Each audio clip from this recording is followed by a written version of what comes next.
Starting us off at number 10 is the SS Andrea Doria, also known as the Mount Everest of scuba diving, so you bet your I'm going to start with this one. So the Doria was an Italian ocean liner which had the capacity of holding around 1,200 passengers and 500 crewmen. Italy was trying to rebuild their reputation after World War II, so the Doria was an icon of national pride. It was their biggest, fastest and safest vessel at the time, and it went on its maiden voyage in January of 1953. In July of 1956, its final voyage took place, and it was such a 1 in a million chance it sank the way it did. It went from place to place and was finally making its way from Naples to New York, but at that time the MS Stockholm was making its way from New York to Sweden. The Doria had been traveling in heavy fog for hours now, so they were going slow, they had their precautionary measures in place, it was all going well. When the MS Stockholm entered the fog, they sort of had no idea what was happening, nor could they see any ship in the fog.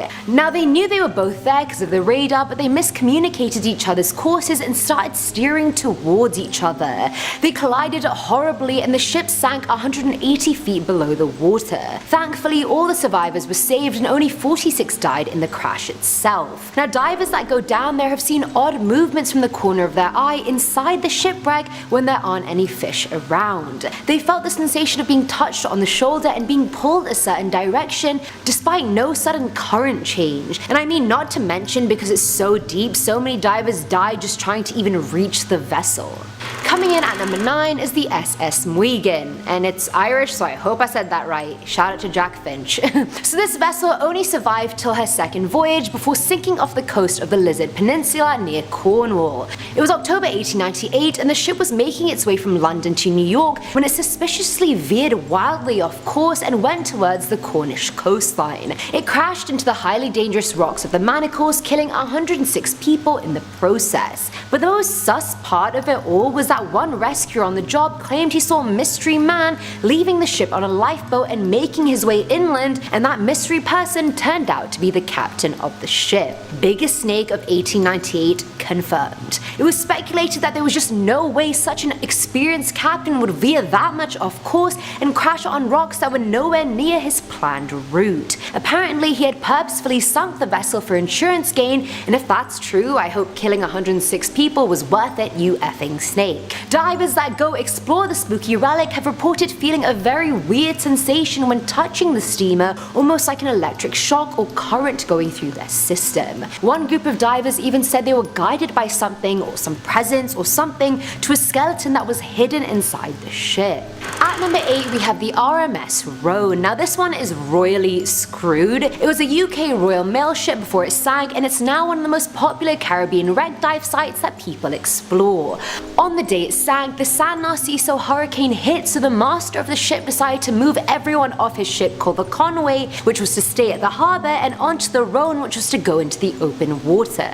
As the Rhone was going, the tail end of the storm hit them. The passengers were tied to their bunks to prevent injuries, which became problematic later on, as you can imagine. Captain Woolley was thrown straight overboard and never seen again. The anchor was cut off and still remains wrapped around the same coral head a century and a half later. 145 people were aboard and only 25 survived. Despite a horrible sinkage, the dive site is actually quite safe and roomy and kind of pretty. Like, the hull is filled with marine life and coral, so it's not super creepy. However, divers who have gone down there have heard screams underwater, I'm assuming from the people that were tied up and unable to escape as the ship was sinking right under them. Anxiety? Divers also feel like they're being touched by things that aren't there, and I mean, you can attribute that to water currents and whatnot, but if you're hearing screams, ghosts are definitely around, my friend. Filling our number 7 slot are Fujikawa Maru and Hoki Maru, because the only thing better than one haunted shipwreck is 2. These 2 ships were part of a 60 vessel unit that was basically Japan's stronghold in that part of the Pacific Ocean. They were sunk by US forces in 1944 during World War II, and now both wrecks are at the bottom of Truk Galoon. There's just something really eerie about what water damage and decay looks like, and I feel like everything is just a lot creepier underwater anyway. But either way, divers that have the balls to go down there and explore the wreck have 2 things to worry about: sharks and the fact there's still life on the shipwrecks. Which one is scarier? You tell me. I vote number 1. Now, divers have reported hearing the sound of machinery working away, and when the show Destination Truth was down there filming the wreckages, they picked up recordings of engines turning over and working when, hello, that is not possible. Now at number 6 is the USAT Liberty. So this vessel was a US Army cargo ship that got torpedoed by a Japanese submarine back in Jan of 1942 and obviously did not survive. It was towed and beached somewhere along the coast of Bali, and it stayed there until the eruption of Mount Agung in 1963.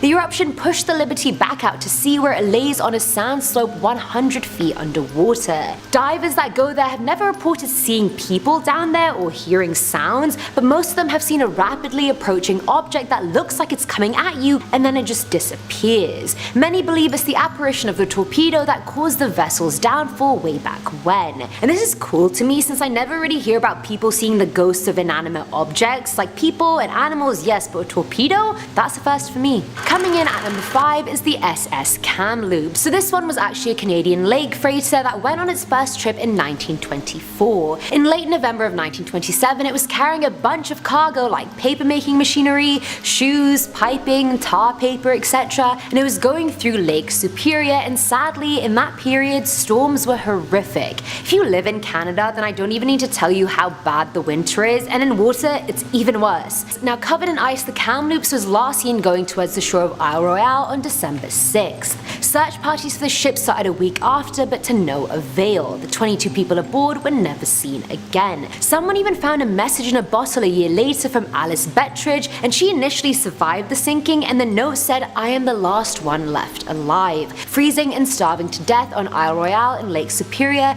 I just want mom and dad to know my fate." How haunting is that? Like, imagine being Alice, trying not to die, trying not to freeze, all alone just hoping for someone, like anyone. Now, the vessel wasn't located till 1977 when it was discovered 270 feet below water near Isle Royale. The whole thing was intact because of the ice-cold water, and there's even a conserved body of a sailor inside the wreckage till this day. Locals call him Whitey or Grandpa, and when divers go down there, they feel this happy aura around his body that they can't explain.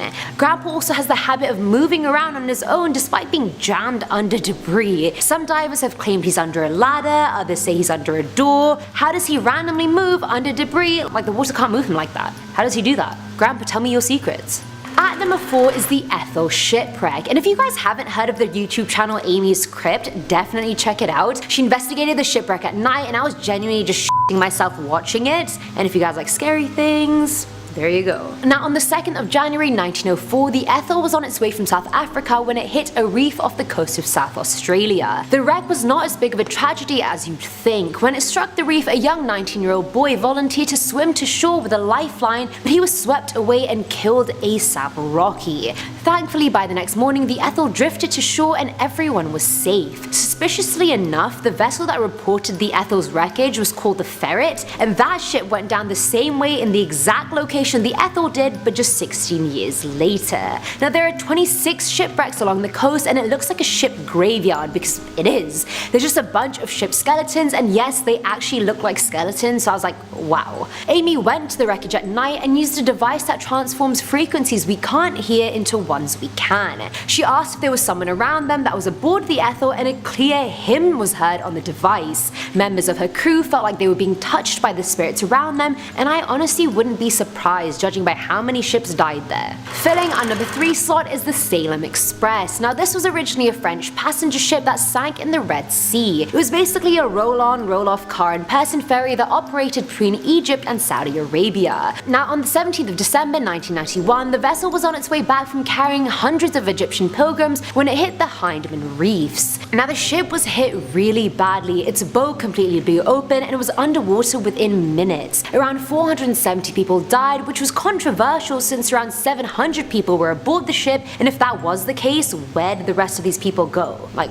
where they at though? Now, teams went to the wreckage to recover the bodies under there, but had to eventually stop since it was getting too dangerous to go into the wreckage since its openings were sealed with plates. And if you get stuck under there, you're screwed. Now, the thing is like a frozen relic in time. There are still cars down there, luggage, TVs, children's toys and clothes. It's just eerie. It's located under 30 meters of water, and divers that have gone there have reported hearing children laughing and the sounds of car engines revving. Some have even claimed claim they've seen the tires of the cars move even though they've been jammed and rusted for decades. Now at number 2 is the St. Peter. Now this schooner was delivering a shipment of coal from New York to Ohio back in October of 1898. I feel like 1898 was a bad year for ships and stuff. Like I feel like I've seen that year pop up a lot in this video, so I'm like, not a good year for anyone. Either way, the St. Peter encountered a horrible storm on Lake Ontario, which again happened previously on this list as well. You can't underestimate Canadian winter, you guys. What are you doing?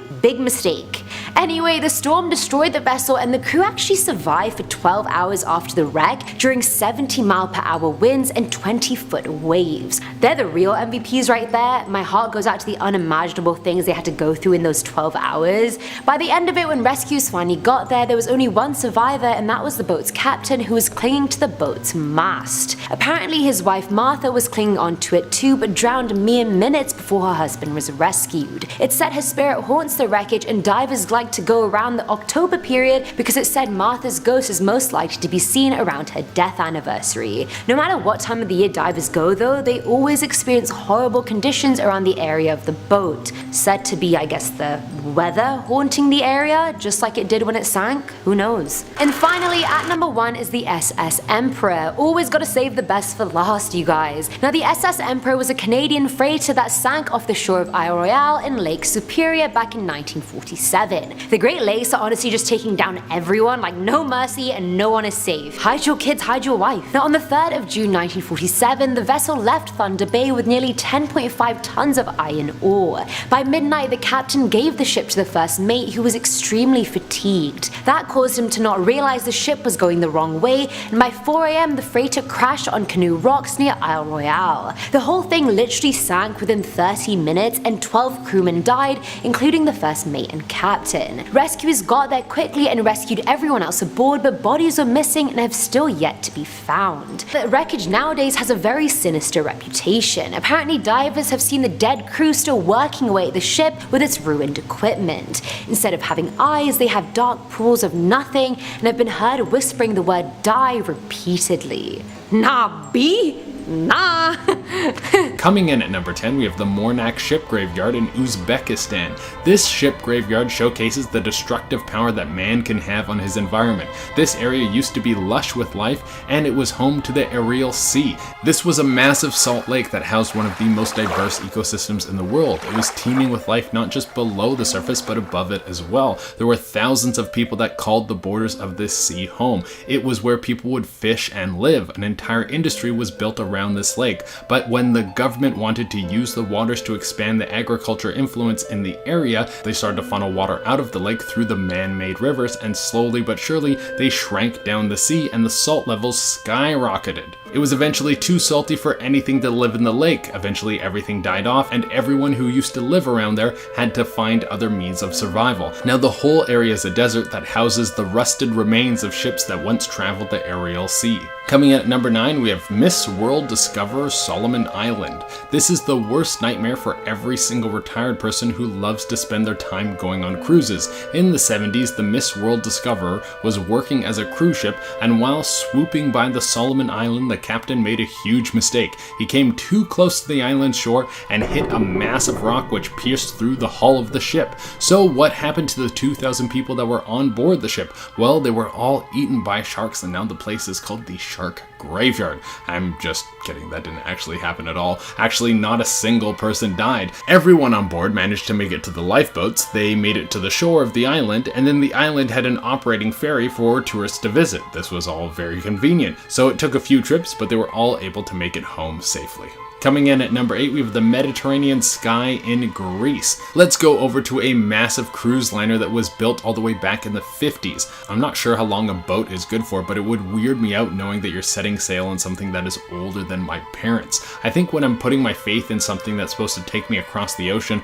I want to make sure that the blueprints have the latest updates. But even though this ship had a long career, it never saw any problems. The reason that it became a wreck was actually due to lack of use. It was sitting in a Greek harbor for over 2 years, and then one day the ship started to take on water. I don't know if you guys know this about boats, but that is very bad? Well, the owners of the boat didn't have the means to fix it, but they also didn't want to lose it to the murky depths of Davy Jones' locker. So they managed to get the boat to some shallow waters and they got it stuck on land. It stayed there for a time until the boat broke open, and then it was laid there as a wreck. It's now a tourist attraction. I'm kind of realizing that going to see a giant shipwreck is like going to check out a big piece of garbage, but I still want to go for some reason.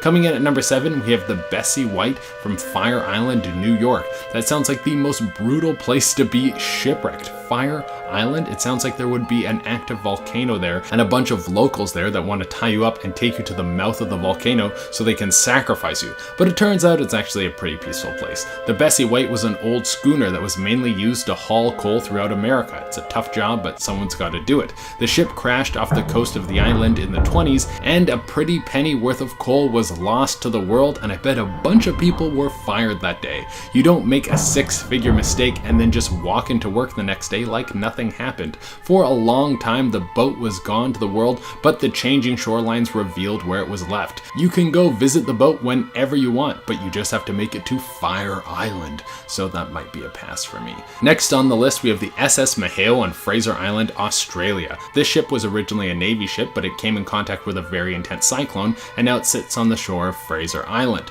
The metal skeleton sits on the beach and looks just as dangerous as it is. Some people think that it would be a good idea to climb and enter the wreckage, and many of them learn quickly that there's nothing in there but pain. Many people have hurt themselves in the wreckage of the ship trying to get too close for photo ops or the perfect selfie. And it doesn't help that Fraser Island is already known for being dangerous from the aggressive wildlife that lives on the island. So if you go there for a visit, try not to draw blood while you explore. You don't want a pack of dingoes to be the last thing you see. Next on the list is the USTA Liberty in Bali, Indonesia. Now we're finally getting to a battleship. The USTA was smashed in the hull by a Japanese torpedo in 1942 just off the coast of Bali. It was extremely close to the shore, only 30 meters away, so most of the men on board were able to abandon ship and swim to the shore. And even though the ship has a dark past, it is now a prime time location for snorkeling and freediving. The wreck is only 9 meters underwater, so you can swim right out to it and dive down to find a wide array of sea life living on it. That's not a bad way to spend your afternoon, just have to forget that it's down there because of World War II.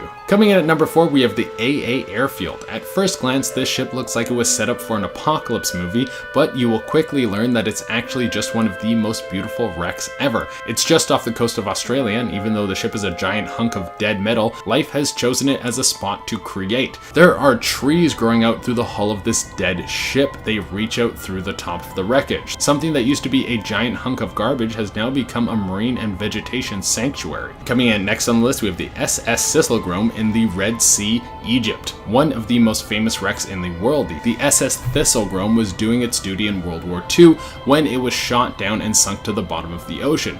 But being a casualty of war was not what makes this ship so interesting. It's everything that was on board. Taking a dive down to this wreck is like stepping into a time machine. Old rifles, motorcycles, and army supplies are all stuffed away inside this wreckage. Some people say that salvaging some of the goods could be worth thousands or hundreds of thousands of dollars, but the wreck is now a protected reef, so there's no way you can bring that stuff back to the surface without breaking the law. It's all looking and no touching. We have the MV Panagotis in Zakynthos Island, Greece. I can't believe it took us this long, but we finally made it to a pirate shipwreck. It's not an old school pirate shipwreck that has black sails and a bunch of scurvy-ridden hooligans who are constantly drunk on rum. No, this pirate ship was operating back in the 80s. It would come to a place known as Smuggler's Cove. This is considered the most beautiful beach in all of Greece. The waters are crystal clear, and the only way you can get there is by boat unless you can swim like Aquaman. This is why it was such a hot spot for smugglers to bring goods in and out of Greece. Well, one day the captain of the Panagotis was feeling a little bit bold and he brought the ship in way too close and it hit land. The crew did what they could to try and get the boat loose, but there was nothing they could do. It now sits on the shore of the beach as an added tourist attraction. And number 1 on the list is the SS Yonglanga,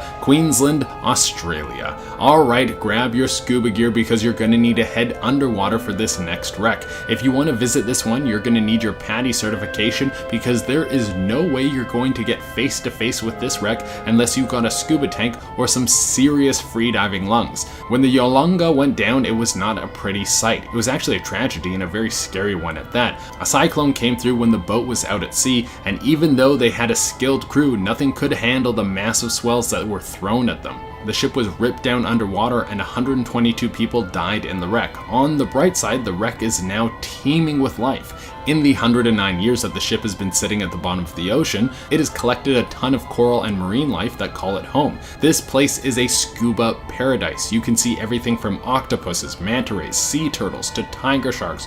Not to mention the whole wreck is covered head to toe in coral. Some say it is the most beautiful sunken ship in the world. Starting off this list in our number 10 spot, we have the SS Sultana. Starting off heavy with this list today, we have one of the worst maritime disasters in US history, and it occurred on April 27th, 1865. The SS Sultana was a side-wheel steamship, and on that fateful day, it exploded on the Mississippi River just north of Memphis, Tennessee. This incident took place in a time after the Civil War had just ended, and of course, the POWs held in Confederate military prisons were eager to get back to their homes after everything they had just endured. This led to the federal government paying a hefty price to steam operators for each soldier they took with them. This then led to a whole bunch of steam operators cutting corners so that they could bank on this deal. In the case of the Sultana, this meant safety things like repairing a leaky boiler or adhering to the capacity limits were cut. At the time of the explosion, the ship was carrying as many as 2,300 people, which was over 6 times the limited capacity. Unfortunately, the neglect of the boiler led to it rupturing, which initially took the lives of hundreds of those on board. After this, the already overloaded docks were made weaker and they ended up collapsing, which left people trapped. In the end, around 1,800 people lost their lives. While I'm sure there are many Americans and others from around the world who have heard of this tragic incident by now, at the time, not many people knew about it at all. If you remembered, this happened on April 27th, 1865, and President Abraham Lincoln was assassinated on April 14th, 1865, which ended up overshadowing this tragic event in terms of coverage. And it's not like there was a 24-hour news cycle back then where they were just constantly being bombarded with the worst of the worst. Even today, where we do have that, terrible things get overlooked and overshadowed all of the time. In our number 9 spot today, we have the MV Donna Paz. This maritime disaster took place on December 20th, 1987, when this passenger ferry collided with the oil tanker, the MT Vector. The collision took place in the Tabla Strait, which is about 180 kilometers south of Manila. This ship was carrying more than 4,000 people, which was double its capacity,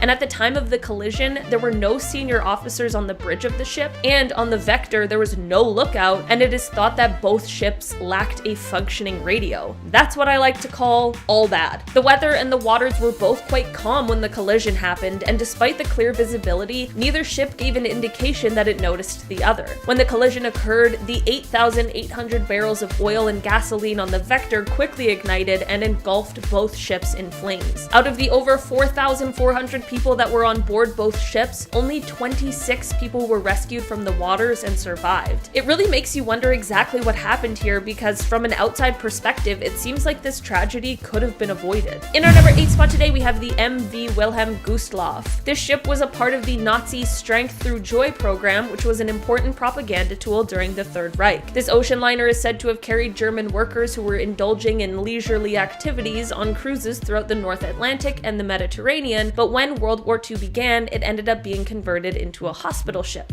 Closer to the end of the war, this ship then switched gears again and was called on in order to evacuate German troops and civilians from East Prussia ahead of the advancing of the Soviet troops. At this time, the ship had shed its white paint with red crosses that symbolized it as non-combatant, and this, coupled with the clear presence of troops on board, as well as the anti-aircraft guns on board, well, it was obvious that this made it a viable military target. While it was built to accommodate around 1,900 people, on January 30th, 1945, as the ship left port, an estimated 10,000 people packed on board. Just after 9:00 p.m. that night, a Soviet submarine fired 3 torpedoes at the ship, which slammed into its side. Because of ice, many of the lifeboats were inoperable, and those who were on board that were best trained to deal with these kinds of emergencies and dire situations had either been killed in the blast or were trapped trapped below the deck. Just over an hour later, the ship slipped underwater. Unlike a lot of the other wrecks on this list, rescue did begin just minutes after the SOS call was sent out, but still only 1,200 people were saved. With a death toll of somewhere around an estimated 9,000 people, this remains one of the deadliest shipwrecks in history. In our number 7 spot today, we have the HMS Victory. This is one of the oldest wrecks we have on this list today, and this one took place on October 5th, 1744. The HMS Victory was a 100-gun Royal Navy vessel, and on October 3rd, just a couple days before the wreck, the ship was in a fleet reaching the English Channel. A storm ended up scattering the fleet all apart from each other, and on October 4th, the ships with the Victory lost sight of her. What happened to the HMS Victory remained a mystery for over 260 years, and it wasn't until 2009 that the fate was found out. Just 50 miles off the coast of England near Plymouth, the US company Odyssey Marine Exploration ended up finding the wreckage, and when found, the ship's cannons were still in good condition, with even the royal crests visible underwater, despite the nearly 3 centuries it had been. This was also the first time that any trace of the 1,150 sailors that were on the ship were found, as sadly no one in the entire crew survived the wreck. In our number 6 spot today, we have the SS Kiangya. On December 4th, 1948, this ship was carrying thousands of passengers who were fleeing Shanghai due to the advancing People's Liberation Army. On this day, the official number of passengers was said to be 2,150, which was already almost double its capacity rate, but it said that several thousand more people crowded onto the ship before it left the docks. I mean, this makes a lot of sense. It's weighing the risk of packing onto this boat versus staying in the situation you're currently trying to flee. As the ship got to the mouth of the Huangpu River, it is believed that it may have struck some sort of World War II era mine or something like that because it just exploded. Rescuers were also unaware of the explosion for hours, which only made the situation worse. Somewhere around 700 passengers were rescued, but this meant that a number estimated to be from 2,750 to as many as 4,000 people lost their lives in this explosion and the subsequent sinking of the ship. In our number 5 spot today, we have the RMS Empress of Ireland. The Empress of Ireland was a Canadian ocean liner that was out to sea on May 29th, 1914, when tragedy struck. The ship was traveling down the St. Lawrence River through some thick fog, which is what led to her colliding with a Norwegian collier, which is a bulky cargo ship that was designed in order to transport coal. The cargo ship didn't sink, but unfortunately the same couldn't be said for the Empress,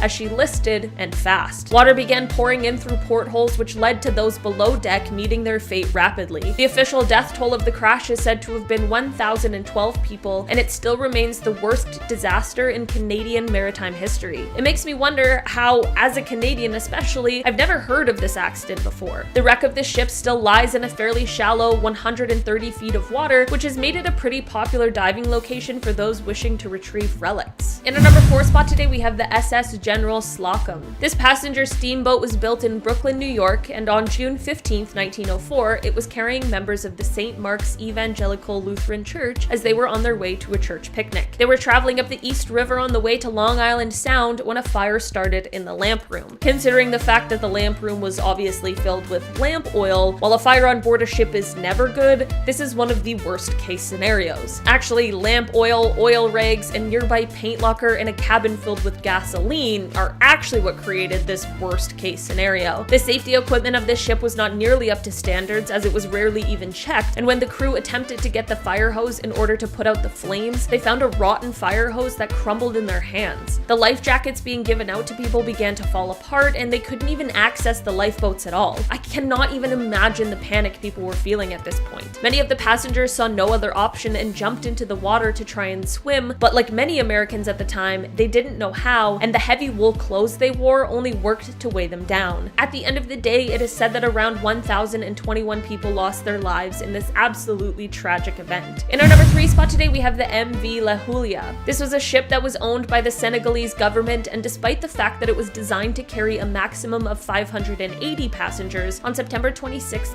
2002, the ship had at least 2,000 people on board. This is obviously a huge issue, and this, coupled with the fact that there was a large amount of people who were sleeping on the ship's deck, which is of course above the center of buoyancy, only made matters worse. The ship was en route to the Senegalese capital of Dakar, and as it sailed farther out to sea than it was licensed to sail, it ended up encountering a storm and really rough waters. The ship ended up capsizing, and out of the 2,000 people on board, only 64 people survived the entire ordeal. Not only was this because of the fact that the ship sank exceptionally quickly, but it's mostly because rescue was not sent out until several hours after. The wreck is thought to be one of the worst non-military disasters in all of maritime history. Despite the severity of the situation, no one has been charged or prosecuted for the disaster to this day. In our number 2 spot today, we have the MS Al Salam Boccaccio 98. This is a shipwreck that took place on the Red Sea on February 3rd, 2006. At the time of the wreck, the ship was en route from Dubai, UAE, on the way to Safaga in southern Egypt. When the ship left port, it was already listing due to poor weather, and things only got worse from here. A fire broke out in the engine room and it continued to burn despite the crew's best efforts to get it put out. The crew used buckets and buckets of seawater, and at one point the fire was temporarily put out, but it reignited before long. At this point, the captain tried to turn around and return to the port, but the drainage pumps weren't working properly, which meant that the hull of the ship had now filled up with water. When they tried to turn, it just resulted in the balance being all thrown off and the ship capsized. Like I mentioned before, when they set out, the weather was already bad, which of course made the rescue efforts substantially more difficult because those people also had to try and sail through this bad weather and strong winds. This left dozens out floating in the Red Sea. Sadly, it is reported that somewhere around 1,018 people lost their lives in this wreck. In our number 1 spot today, we have the MV Goya. The ship was built in Norway in 1940 and was meant to be a freighter, but in a World War II world, this ship ended up being used as a passenger ship in order to evacuate citizens as a part of Operation Hannibal. This, of course, as anyone could reasonably imagine, meant that the ship was very often overcrowded as they were trying to rescue as many people as possible at a time. On April 16th, 1945, the ship was carrying over 7,000 passengers, which is 5 times the amount of people it could safely carry, when it was hit by a torpedo that was sent from a Soviet submarine just before midnight. The force of the explosion was so great that the ship only took minutes to sink, and since the timing of the incident had most passengers in their beds,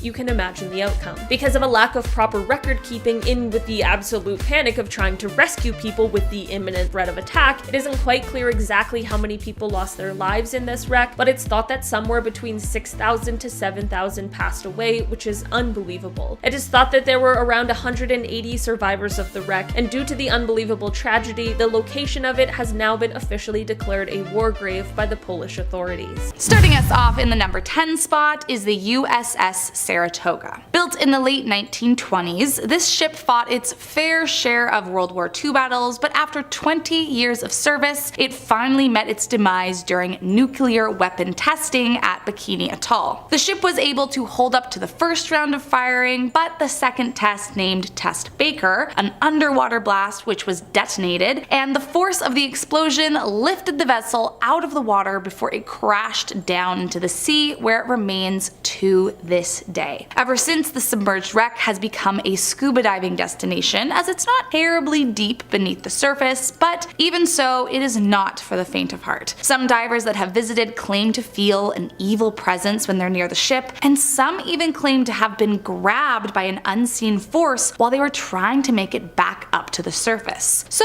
on the off chance if you do decide to take a dive, don't say I didn't warn you. Coming in at number 9, the oldest recorded wreckage. When it comes to cursed and terrifying things, usually the older it is, the creepier. And I have to say that this ship is no exception. So the world's oldest known shipwreck has been discovered sitting at the bottom of the Black Sea, and it's estimated that the ship has been in the same spot for roughly 2,400 years, which is wild. Now, I think that the creepiest part of all of this is that we have no real backstory about how this ship ended up here, what happened in its final moments before it sank to the bottom of the ocean, or how many people went down with it. So while we may never know exactly what went down all those years ago, one thing we do know is that there is a dark and sinister energy surrounding the ship that should not be messed with. You never know what kind of ancient curse could accidentally be uncovered if you aren't careful. Coming in at our number 8 spot, the SS Valencia. On January 22nd, 2nd, 1906, the Valencia was en route from San Francisco to Seattle when suddenly it snagged on a submerged reef on the southwest coast of Vancouver Island. Tragically, many of the rescuers were thwarted by the jagged, uncharted rocks and fierce storm, and many lifeboats capsized in the rolling waters. So for the next 36 hours, passengers clung to the deck while rescuers attempted to get them to safety, until a giant wave swept 99 out of the 137 passengers out to sea in a disastrous shock. Ever since the tragic incident, reports of strange occurrences, including ghostly apparitions and eerie sounds, have been linked to the cursed shipwreck. But most disturbing are the claims from sailors on the west coast of Vancouver Island who've reported seeing a phantom ship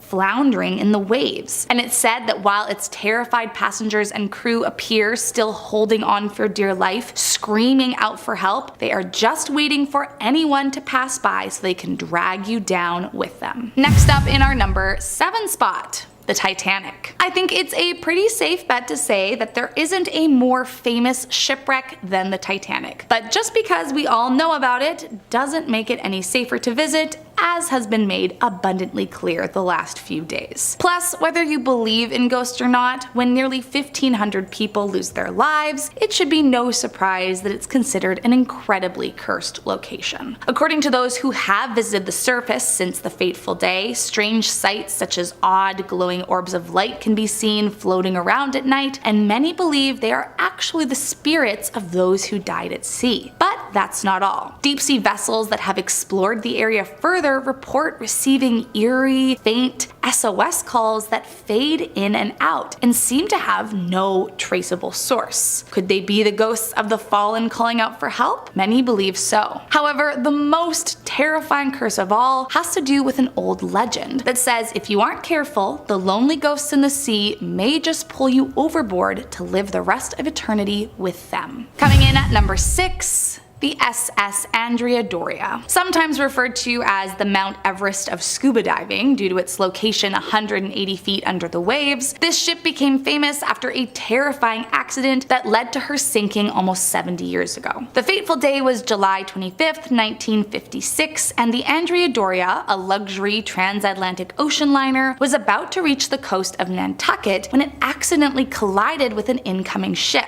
Upon impact, the ship began to tilt severely, and many lifeboats were left unusable. However, thankfully, many of its passengers were rescued and brought to safety, but not all of them. The incident made major headlines at the time, mostly as a success story, but to this day there are still many who claim the shipwreck is cursed by the 47 passengers who never made it out alive. Those that have passed by report feeling the sensation of being touched or yanked by an unseen entity, and some sailors even claim to have seen full-on apparitions of the dead floating around the area. Next up at number 5, St. Peter. It was in October of 1898 when the vessel of St. Peter was attacked by a storm on Lake Ontario while delivering coal from Oswego to Toledo. The crew attempted to brave the storm for 12 hours in the face of 20-foot waves, but sadly they were no match for the treacherous conditions, and by the time rescuers arrived, all 7 crew members along with the captain's wife had drowned at sea. Tragically, the only person left standing was the captain himself. Today it is said that the spirits of the drowned sailors haunt the area, terrifying anyone who passes nearby. But it's the ghost of the captain's wife Martha who you really want to make sure you stay away from, as it's said that one look into her eyes will curse you for the rest of eternity. Coming in at number 4, the Flying Dutchman. So before I get into this next one, I have to be honest and say that this is more of a legend than an actual confirmed shipwreck, but it's terrifying nonetheless, and who's to say it can't be real? First noted in the late 18th century, the first accounts of the legend of the Flying Dutchman describe the apparition in connection with the crew of a Dutch ship lost off the Cape of Good Hope in a storm, perhaps as punishment for some kind of horrible crime. But as time went on, sightings continued. King George V described seeing a ship glowing with a strange red light off the coast of Australia in 1881. Then in March of 1939, about a dozen people claimed to see the vessel off the coast of South Africa. And during World War II, German Admiral Karl Donitz said that members of the crew of one of his U-boats had seen the Dutchman while patrolling off Cape Town. But what exactly were the terrifying sightings, you ask? Well, some reports mention a crew of skeletons dancing in the rigging, while others warn that the ship has the ability to lure other vessels into the rocks, as supposedly the captain is jealous of other ships who might pass the Cape, and will do everything in his power to prevent them by ensuring their death in a storm. Coming in at number 3, RMS Rhone. Reportedly one of the most haunted wrecks in history, the tales about the RMS Rhone are about as disturbing as you can imagine. In October of 1867, while traveling through the Caribbean, the captain saw an unexpected storm ahead. Now initially, he was not concerned as it was well past hurricane season, and he even accepted passengers from another smaller ship to be transferred, as the Rhone was regarded as unsinkable. But of course, the story doesn't stop there. The skies became gray and the storm hit the ship, but it wasn't until the clouds cleared that the captain realized how wrong he had been. He was in the eye of the hurricane. In an effort to keep the now hysterical passengers safe, he ordered they be tied to their bunks. But as it turns out, he couldn't have made a worse decision. Soon a giant wave came crashing over the ship, sending it flying for the rocks and allowing seawater to rush in and fill the hot boiler room. The result was a massive explosion that ripped the ship in two. And since nearly all the passengers were tied down, the incident cost an estimated 250 people their lives. These days, those that have visited the area complain of frightening moans and groans coming from the wreck, and some divers claim that they've been grabbed by something only to turn around and there be nothing near them in sight. Coming in at number 2, the SS Emperor. The SS Emperor was the largest ever Canadian-built ship at the time of her launching in 1910. But from the time of her launch, the Emperor suffered from bad luck, which remained the case until its eventual sinking in 1947. On its last day, the Emperor left Thunder Bay with a cargo of iron ore, and the captain gave control of the ship to his first mate, who had overseen loading the ship earlier that day. Now some say it was fatigue of being overworked, while others claim there was some kind evil spirit afoot already, but the ship ran aground at around 4 in the morning and sank within 30 minutes, killing 12 people, including the captain and the first mate. Ever since, divers claim to have seen evil spirits like the ghosts of the Emperor's perished crew members still at work. Some have even reported hearing the voices chant "Die, die, die" as they chase you back to the surface. And last up in our number 1 spot, the Alkimos. Once a Greek-owned merchant ship that became stranded along the Western Australian coast, the Alkimos wreck has long been revered as a spooky and even cursed location. Reports include apparitions of a small dog in the engine room, footsteps on ladders when no one's there, a human figure in rubber boots, nicknamed Harry, and Morse key clatters in the unoccupied radio room. But those are a far cry from the real dangers it holds. One curse has to do with the legend that the welders were sealed between the hulls of the ship when it was still under construction, and that their angry, vengeful spirits haunt the wreck seeking out revenge. But the scariest spirit is the mysterious crew member who killed a radio operator on board before taking his own life. It's said his full apparition can be seen wandering around the wreck, and legend has it that anyone who gets too close to the ship will be possessed by his evil spirit and forced to commit the same crime that sent him to his death. So, unless you have an exorcist on speed dial, then this is probably not the place for you. Starting off in our number 10 spot, we have Mont Blanc and Emo. Halifax is a port city that is located here in Canada in the province of Nova Scotia. Halifax was a super important place during the First World War, as it acted as a hotspot for ships that were carrying supplies, troops, ammunition,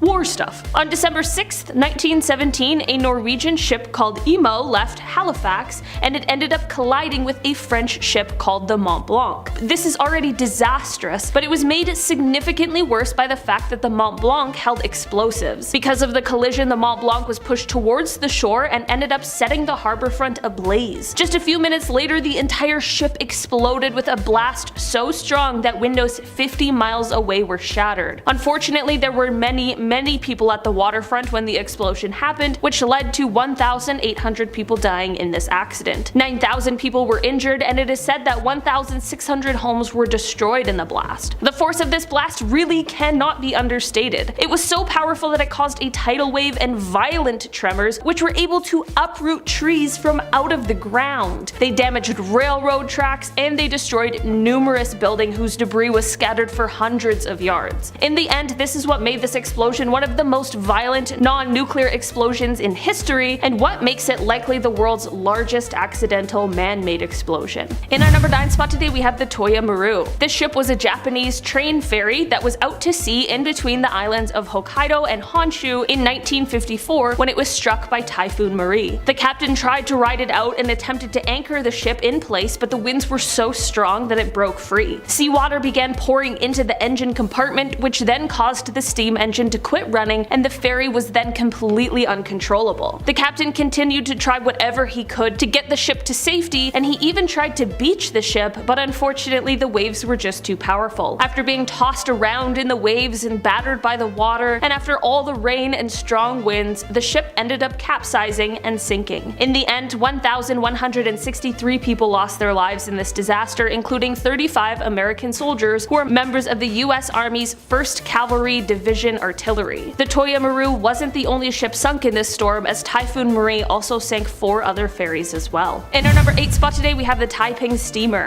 In 1949, the Taiping steamer was out to sea and was seriously overloaded with 1,000 war refugees on board. This ship was sailing from Shanghai, China to Keelung, Taiwan when it collided with a cargo vessel called the Qianyuan. At the time of this accident, the Taiping was fleeing the Chinese Civil War, which is why it was so overcrowded when it only should have been holding a maximum of 580 passengers. This kind of overcrowding did not help with the sinking of the ship and sadly only sped up the process. It is also said that the ship was steaming without lights even though it was after curfew, which of course likely didn't help to avoid this very tragic situation. Sadly, there were 1,500 people who lost their lives in this collision. In our number 7 spot today, we have the SS Principe Umberto. This ship was built in 1909 as an Italian passenger ship, but in the times during the First World War, it ended up being converted into an armed merchant cruiser. On June 8, 1916, this ship was transporting troops on the Adriatic Sea. These troops were part of the 55th Infantry Regiment and were on their way back from Albania to Italy. Although the ship was accompanied by others, it still ended up being struck by an Austro-Hungarian U-5 submarine that had launched a torpedo attack. This ship ended up sinking just minutes later, and it is said that this disaster took the lives of 1,926 men, making it the worst naval disaster of the First World War in terms of lives lost. In our number 6 spot today, we have the Yamato. This ship was a Japanese battleship that served in the Second World War. She was the lead ship of her class of battleships, and she was one of the 2 of the heaviest and most powerfully armed battleships ever constructed. On April 7, 1945, the ship was about 300 kilometers south of the Japanese island of Kyushu when it was confronted by a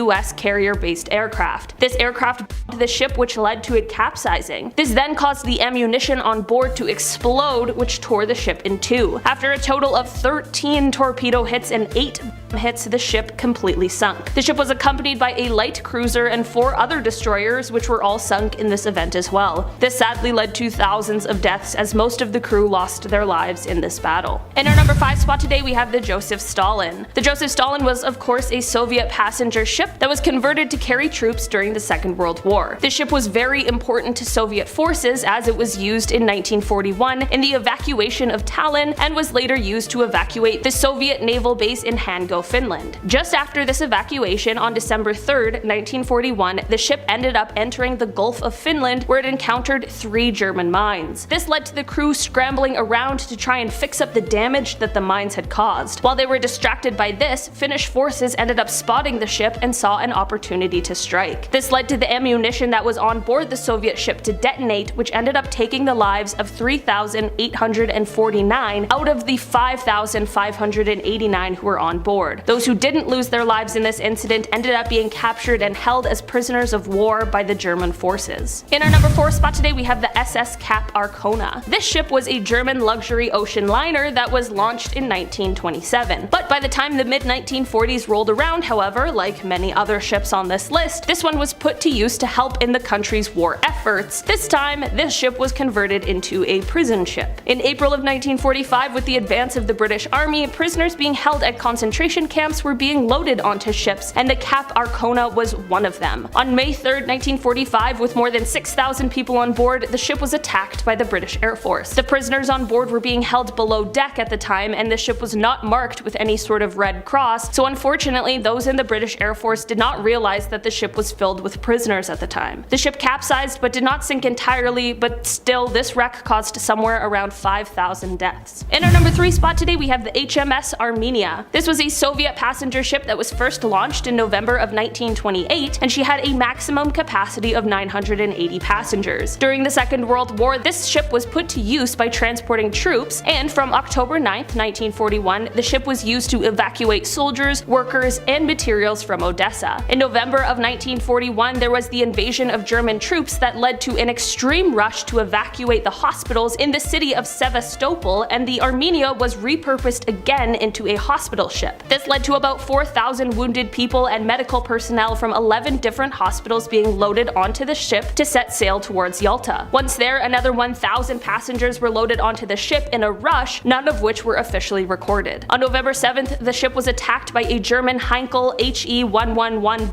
and in just 4 minutes the ship sadly sank, taking the lives of almost everyone on board. Just 8 people survived the entire ordeal. In German records, there is no mention that the Armenia was a hospital ship, so it's unclear if they omitted that tale or if they mistakenly believed that it was a troop carrier. Either way, it is absolutely devastating. In our number 2 spot today, we have the Arctic. This ship made its maiden transatlantic voyage in 1850, and it was best known for its speed. This ship was able to cross the Atlantic in just 9 days. On September 27, 1854, the ship was sailing from Liverpool to New York City when it collided with a French steamship called the Vesta. This occurred in the thick fog that was found just off of Cape Race, Newfoundland. At first it appeared as though the Vesta had received more damage in the collision, but soon the captain of the Arctic realized that the ship was rapidly taking on seawater. He decided to abandon the Vesta and head for land in order to save his passengers, but once he left the other ship, the damaged Arctic continued to take on water, which then put out the furnaces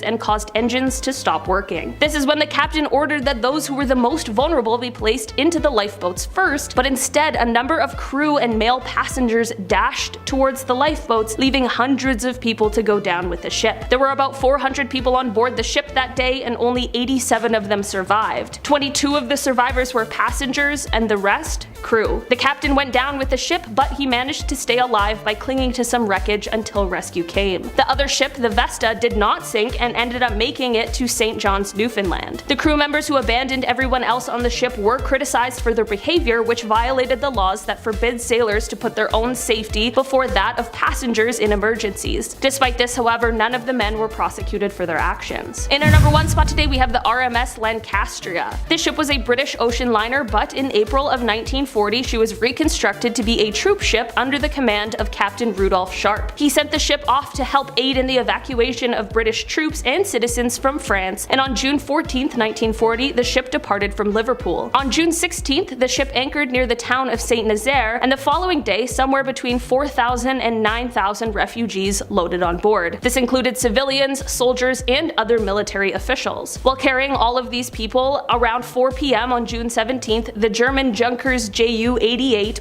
the ship, which caused it to capsize and sink in an extremely fast 20 minutes. This caused over 1,400 tons of fuel to leak into the water, some parts catching fire, and while there were 2,477 survivors, no one is quite sure how many people lost their lives. This is because it was obviously a hectic rescue mission that had people rushing aboard. No one is quite sure just how many people were on board before the attack happened. It is thought that somewhere from 4,000 to 6,500 people might have have lost their lives during this, which is truly a terrifying number. Starting our list off at number 10, Roman shipwreck. Right off the coast of Palermo, Sicily, archaeologists have discovered not only an ancient Roman shipwreck, but jars mainly used for transporting wine and olive oil. We found a long-lost grocery run, it seems. The 2nd century vessel sits in the Mediterranean Sea at around 302 feet deep. Now, it's a shock that this thing was ever found. It's not an extremely large vessel, and again, it's quite old. Wine trade was the bread and butter of the Roman Republic, specifically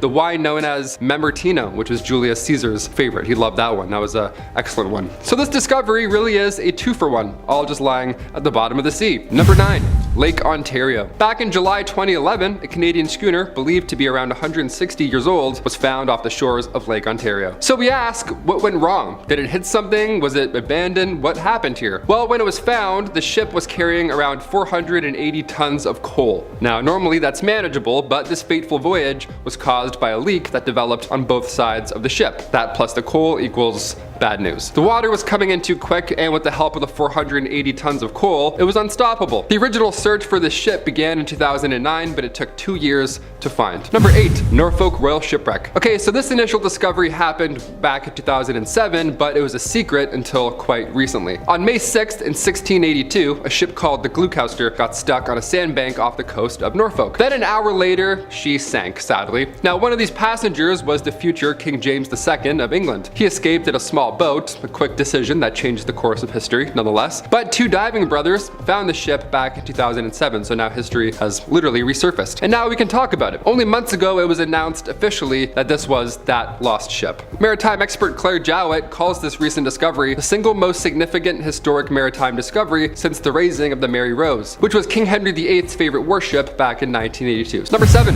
the MV Joyita. The case of the MV Joyita began in 1955, and when we think of shipwrecks from the 2nd century, that's, quite recent in comparison. The MV Joyita, this case is baffling, and dare I say, it's a little paranormal. A lot of unanswered questions out there. November 10th, 1955, Captain Gerald Douglas was sailing his merchant ship from Suva, Fiji to Fonatudi, which was the capital of Tavula in the South Pacific Ocean. Now that's when he noticed the MV Joyita. It was tipped over, sitting there, not fully sank, but the port side rails were dipping in and out of the water. A search and rescue team went out for 6 days straight to find any survivors. From the 6th to the 12th, they searched, and after searching for hundreds of miles in the Pacific, they found nothing. They found no survivors, no clues, nothing. There's a book that tries to solve the mystery called The Mary Celeste of the South Pacific, but what do you think? If you have any theories on the MV Joyita yourself, sound off below. Number 6, the Great Lakes Griffin. Back in 2018 in Lake Michigan, again, another Canadian discovery, diver Steve Liebert found what he believed was the holy grail of Great Lake shipwrecks. The Griffin sank back in 1679. Divers have been searching for this exact ship for years and years. Now, as a kid, Steve Liebert was talking about the shipwreck when his history teacher stopped and says, "Oh, who knows, maybe one of you will find that Griffin." Imagine that. Imagine your grade 8 teacher telling you that somebody will find a ship and that somebody was actually you. Yeah, at 67 years old, Steve Liebert found the wreck. It was 2018, but his research began 40 years prior, so it was a long time coming. Liebert began diving in 1981. It took a long time to track down this long lost ship, but he did it somehow. This is like National Treasure 3. Let's do this instead. If you're in any Great Lakes, again, keep your eyes open for 50-foot long ships from the late 1600s. Those might be lurking below your feet. Those and sunfish. They're all down there waiting for you. Number 5. The deepest shipwreck. Who knows how many shipwrecks lay in our oceans, right? Considering how many of them have yet to be found, and the ocean's way too big. It's so big, so unfathomably big. The USS Johnston, led by Captain Ernest Evans, was a US Navy destroyer which sank during the Battle of Leyte in 1944 after a standoff with a large fleet of Japanese warships. The destroyed ship laid at the bottom of the ocean around 20,000 feet deep, just hiding in pure darkness until it was discovered in the Philippine Sea in 2019, only a few years ago. Diving crews had been unable to reach it for an up-close look, of course, because it was so deep. And to put an idea of how far down this thing was, well, it was 60% deeper than the Titanic. So as fascinating as it is to find something, now it's still a challenge getting down there to actually see it. I can't even touch the bottom of an in-ground pool without my ears exploding, so I can't even imagine. That's so terrifying. Number 4, HMS Victory. This is one of the oldest wrecks that we have on this list today, and it took place on October 5th, 1744. It's a long time ago. The HMS Victory was a 100-weapon Royal Navy vessel, and on October 3rd, just a couple days before the wreck, the ship was in a fleet reaching the English Channel. A storm ended up scattering said fleet all apart from each other on October 4th, and the ships within the Victory lost sight of her. What happened to the HMS Victory remained a mystery for over 260 years. It wasn't until 2009 that the ship's fate was finally realized. Just 50 miles off the coast of England, near Plymouth, the US company Odyssey Marine Exploration, they ended up finding the wreckage, and when found, the ship's cannons were all still in pristine condition, with even their royal crests still visible underwater, despite, being under there for nearly 3 centuries, hiding in the depths. This was also the first time that any trace of the 1,150 sailors that were on the ship was found, right? This whole time it's been a mystery where they went, what happened to them, all that. This answers a handful of those dark questions. This ship is also a reminder of how the cannons were once made. They were made fully of bronze. Number 3, MV Donna Paz. This maritime disaster took place on December 20th, 1987, when this passenger ferry collided with the oil tanker, the MT Vector. Yeah, it was horrible. The collision took place in the Tabla Strait, which is about 180 kilometers south of Manila. This ship was carrying more than 4,000 people, which was actually double its capacity at the time of the collision. There were no senior officers on the bridge of the ship as well on the Vector, and there was no lookout. And it's thought that both ships lacked a functioning radio, so it's quite possibly the worst conditions imaginable. The weather and waters were both quite calm when the collision actually happened, and despite the clear visibility, neither ship gave an indication that it noticed the other one. So when the collision actually occurred, the 8,800 barrels of oil and gasoline on the Vector quickly ignited and engulfed both ships in flames. Only 26 people survived out of the, again, over 4,000 souls on board that day. Number 2, MV La Jula. This was once a ship that was owned by the Senegalese government, and despite the fact that it was designed to carry a maximum of 580 passengers, on September 26, 2002, this ship had at least 2,000 people on board. Again, when it could only have 580. So we're starting to see where we're going wrong here. This is obviously a huge red flag, and it's coupled with the fact that there was a large amount of people who were sleeping on the ship's deck, which is of course above the center of buoyancy. These combined only made matters worse, and the inevitable happened. The ship was en route to the Senegalese capital of Dakar, and it sailed further out to sea than it was licensed to sail. It ended up encountering a storm at that point, and then terribly rough waters. The ship ended up capsizing, and out of the 2,000 on board, only 64 people survived the entire ordeal. Not only was this because of the fact that the ship sank exceptionally quickly, but it's mostly because rescue was not sent until several hours after the entire thing took place. And finally, number 1, Ernest Shackleton. He braved the harsh conditions in the South Pole, and by 1914, Ernest Shackleton was ready to do it again. He set out with a group of 28 men, and they all had the intention to make it all the way across the continent and then arrive at a ship that should be waiting for them on the other side. Well, things took a bad turn almost immediately. See, as they were on their journey to Antarctica, they all became trapped in the ice as their ship, the Endurance, started falling apart. Now from here, as they were trapped, their supplies slowly began to dwindle, and this led to men getting aboard life rafts to then float for 14 days through the icy Antarctic seas to an island. Now unfortunately, once here, this wasn't the end, as the men then had to take another long journey all the way to the nearest inhabited island, which was South Georgia Island, which was 1,000 miles away. It was horrible. It was quite a journey. Now despite everything these men went through on this horrible, rough journey, all 28 of them survived this entire ordeal. And 107 years after its sinking, on March 9th, 2022, the Endurance, Ernest Shackleton's ship, was found in pristine condition. Yeah, it was found 10,000 feet below the icy Antarctic waters that it sank in, and the frigid temperatures mixed with the lack of sunlight, well, it's been sitting like Captain America. It's just sitting in time, just waiting. It looks like it's been untouched. It's actually really haunting to look at.